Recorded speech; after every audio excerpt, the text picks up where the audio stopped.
Havia um homem na terra chamado Jó, íntegro, reto, que temia a Deus e fugia do mal. Esse é o primeiro versículo sobre a história de um homem exemplar. Um dia ele perdeu tudo o que tinha, riquezas materiais, saúde e família, e mostrando-se ser um homem reto, digno, permaneceu inabalável em sua fé. Essa é a história resumida que você deve conhecer, mesmo que não seja cristão ou uma pessoa religiosa, mas provavelmente já ouviu ou mesmo já usou a expressão ter a paciência de Jó. Eu sei que Jó é um dos personagens bíblicos mais conhecidos da cultura cristã, mas você conhece realmente a sua história? Sabe por que ele perdeu tudo e como ele ergueu-se novamente? Eu sou Plínio Fabrício e vou fazer uma série de vídeos intrigantes sobre a Bíblia.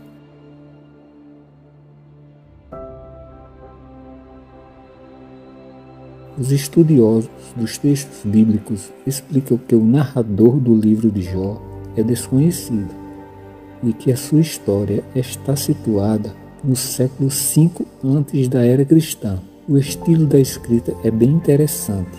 A introdução e a conclusão são narradas em prosas. Por outro lado, os dilemas, aflições, os obstáculos enfrentados por Jó são retratados em diálogos por meios poéticos de um livro de Jó. É um dos escritos mais velhos do Testamento, que mais se destaca por ter um teor didático, quero dizer, por ter o intuito de ensinar para a vida o tema retratado, o sofrimento humano e sua resiliência. Jó é descrito como um homem próspero, pai de 7 filhos e 3 filhas. A história começa em uma situação confortável, mas uma série de desastres, desafios que Jó precisa enfrentar para provar seu valor perante Deus. Sendo humano, feito de carne e osso, ele não conhece os planos divinos, sente o sofrimento na terra como um martírio sem fim, sem propósito maior. Sabemos as histórias bíblicas, mas precisamos saber e ser interpretadas a partir do contexto histórico em que foram escritas. Isso quer dizer que os ensinamentos morais, os anseios, as questões sociais ou culturais presentes nas Escrituras refletem as preocupações dos homens que vivem na época que o texto foi produzido. As histórias bíblicas produzem alegorias, imagens que podem se relacionar com questões existenciais e filosóficas mais amplas e concretas. Por exemplo, no Novo Testamento, os ensinamentos de Jesus narrados por seus apóstolos nos fazem refletir sobre o que significa o amor, quando o profeta ensina o amor e a compaixão ao próximo. Por meio de parábolas, podemos interpretar suas palavras, no que elas carregam de mais profundo e poético às nossas vidas. Com a história de Jó, a leitura também precisa de ater questões mais filosóficas e teológicas, para além das interpretações gerais de que seremos recompensados se tivermos fé e paciência. Existem questões mais profundas que tocam na base da doutrina religiosa, mas qual o sinal da bênção de Deus? É a riqueza? É a prosperidade? Ou o fato do temor a Deus? Os preceitos religiosos estariam sempre acompanhados pelo interesse na recompensa material. Para os teólogos que investigam as Escrituras Sagradas, o livro de Jó apresenta questões fundamentais para a doutrina religiosa, que dá base para o cristianismo. O livro foi escrito na época anterior à chegada de Esdras na Palestina, seu projeto de renovação religiosa entre os povos judeus. Esse período corresponde ao pós-exílio, quando a Palestina se encontra sob o domínio dos persas. Nesse contexto, os israelitas tinham se exilado na Babilônia e retornam para a Palestina. Apesar da esperança durante o retorno, o povo judeu enfrentava diversos problemas sociais. Por isso, a questão principal da história de Jó reflete o anseio do povo judeu da época, porque eles continuavam a sofrer, tendo dificuldades e tinham regressado com a esperança de reconstruir o que tinham perdido. Em resposta à teologia moral, causa e efeito, a história de Jó propõe um novo tipo de sabedoria e de questionamento, o sistema da crença da época. O caso de Jó se apresenta como um dilema para um pensamento teológico que existe em retribuição em vida para uma cultura cristã. Um dos ensinamentos da cultura cristã não são critérios para definir a integridade de alguém. Isso porque Jó permanece um homem digno, mesmo depois de perder tudo. Outro ensinamento é que mesmo corretas, tementes a Deus, passam por privações. O livro de Jó, em conjunto com o livro de Eclesiastes, apresenta uma ruptura com a cultura judaica da época. A crença era que não haveria mais nada além da morte. Por isso, o comportamento moral e religioso das pessoas deveriam ser recompensadas em vida. E no livro de Jó foi inspirado em uma história antiga sobre um homem paciente, no livro de Ezequiel, capítulo 14, versículo 14. Jó é citado como um homem sábio, junto com Noé e Daniel, de acordo com os teólogos deste livro. Provavelmente foi escrito 150 anos antes do livro de Jó.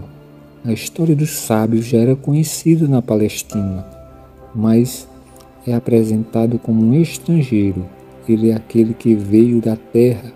Por isso os teólogos acreditam que a figura de Jó pode ter sido construída por um provérbio, ou seja, como uma alegoria. Esse fato também tem como sentido para a história outro significado, que a fé em Deus e a moral religiosa não são exclusivas do povo de Israel. Todos podem ser homens dignos e exemplares.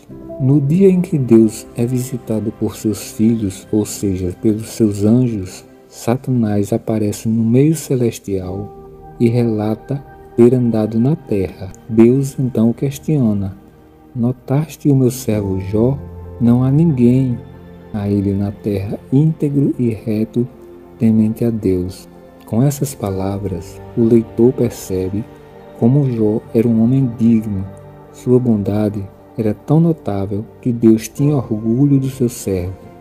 Mas uma série de questões começam no plano celeste, deu início ao debate teológico do livro.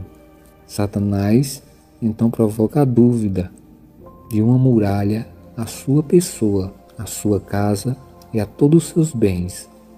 Abençoa tudo quanto ele fez, e seus rebanhos cobrirão toda a região, mas estende tua mão e toca em tudo que ele possui. Eu quero ver, juro que ele te amaldiçoará a tua face. Deus aceita a provocação de Satanás e permite que a fé de Jó seja testada. É o início das provações do personagem histórico dessa nossa história. Primeiro, Jó perde seus servos, seus animais, suas riquezas.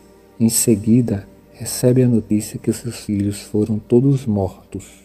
Foram arrebatados por um furacão que destruiu a casa do mais velho, provocando a morte de todos. Jó se manteve firme em respeito a Deus e em sua resignação, não satisfeito, Satanás coloca a fé de Jó em dúvida novamente e resolve que a próxima maldição será uma lepra para ferir o seu corpo. Cercado por tantas misérias, Jó é testado mais uma vez. Quando sua esposa questiona sua fé e diz: persistes ainda em tua integridade, amaldiçoa esse Deus e morre, Jó resiste mais uma vez e não tira a própria vida, além de também não questionar a vontade divina. Depois de sofrer em um silêncio durante 7 dias e 7 noites, Jó amaldiçoa o sentido da vida.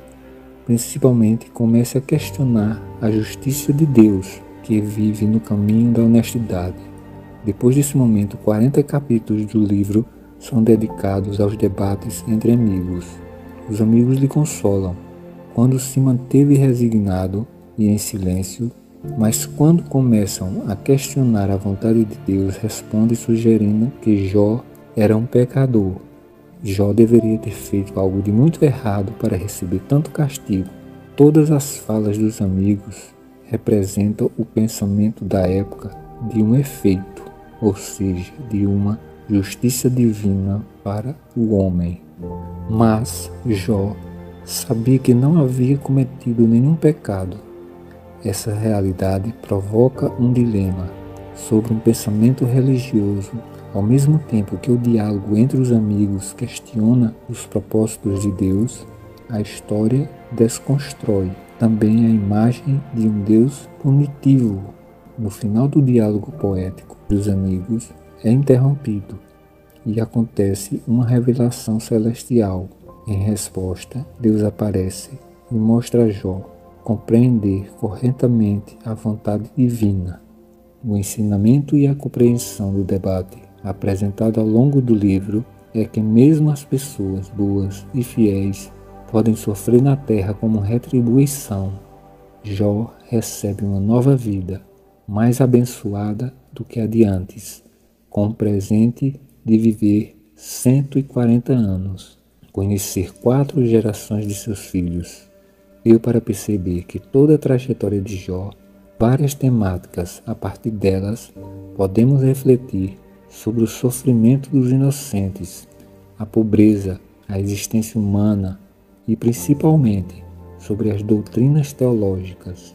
O livro de Jó é reconhecido como um dos textos bíblicos de grande profundidade filosófica e poética.